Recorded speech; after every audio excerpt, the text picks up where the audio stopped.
much the reason why the Washington Nationals are in first place, really building blocks on that success that's going on the East Coast right now.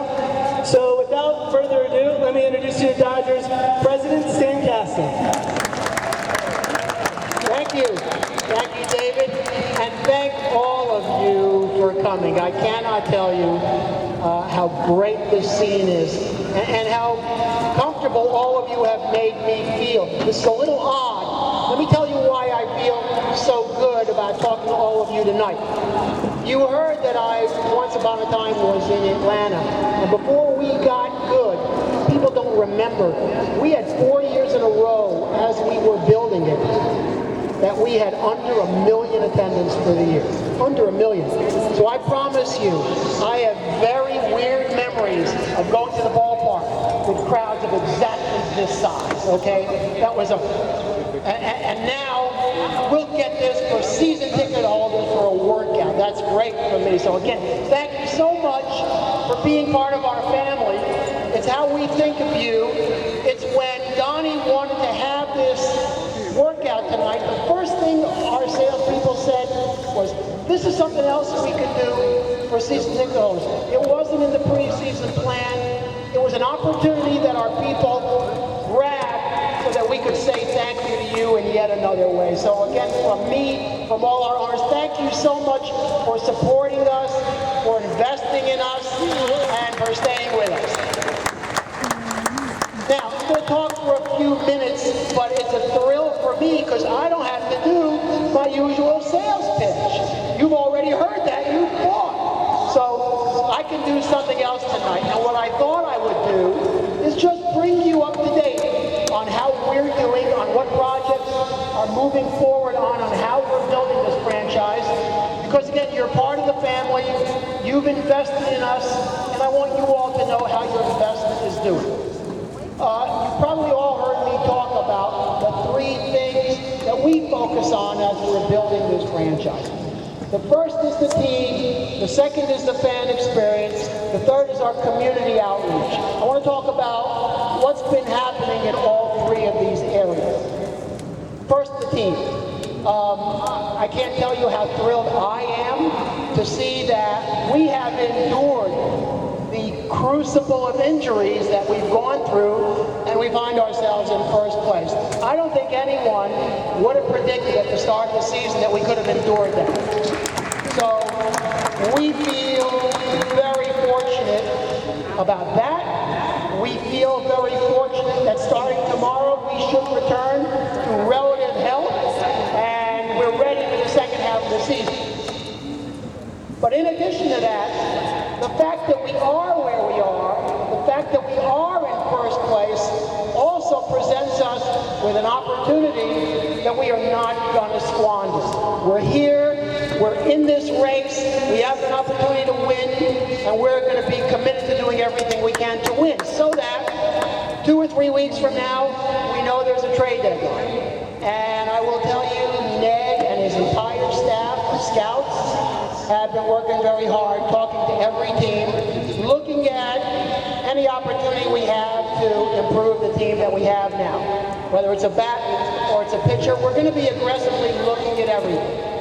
Now, having said that, I must also remind you that this time of year, as you try to make trades, it's fine to say you'll take on some other players and take on contracts, but with most teams who are sellers this time of year, what they're looking for are prospects. That's not an area in which we are deep right now through our minor leagues.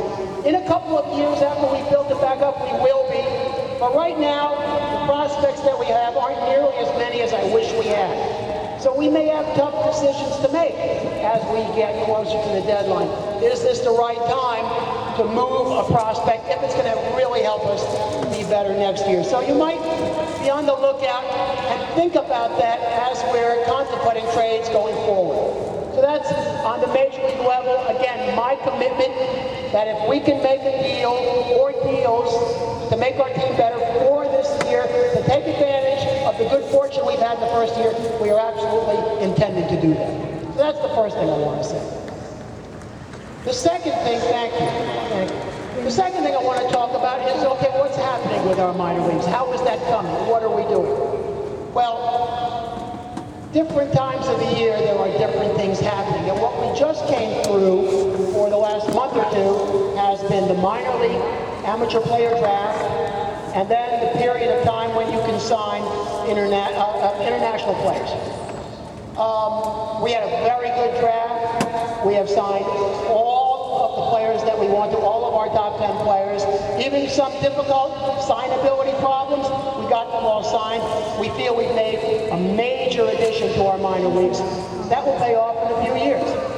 Now, as you know, even though the Dodgers historically have been leaders in international development, really the first ones to sign international players on a wide-scale basis, for the last few years, that was kind of put on a back burner and we really didn't participate in that way.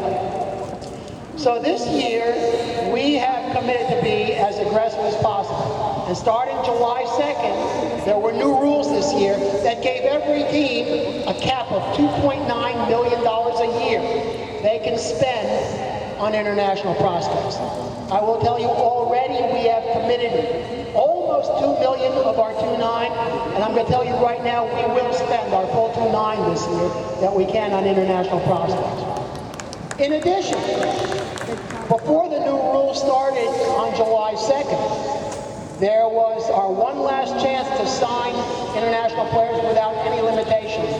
And so that is why we signed a player that our scouts are very high on, the recent Cuban expatriate, Yasiel Puig.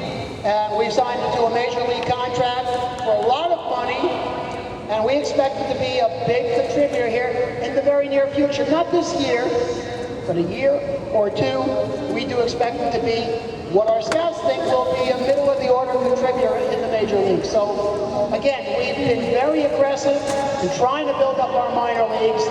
Yes, I know it's frustrating waiting for them to get here, but once we have the foundation built and we're producing big contributors year in, year out, we will all feel good about the investments we've made today. So that's where we are. That's where we are with regard to our team right now. Let me talk about the stadium experience and the ballpark.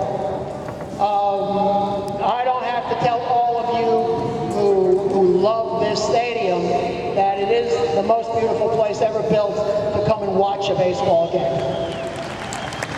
And the thought that all of us every night are lucky enough to sit in seats with the great sight lines to the field, looking out at the bleachers and the palm trees and the San Gabriel Mountains behind it. That's a vista that is simply the finest in all of sports, and we're all very lucky. Having said that, though, we have issues because it's a 50-year-old stadium. And the first group of issues are the back of the house issues.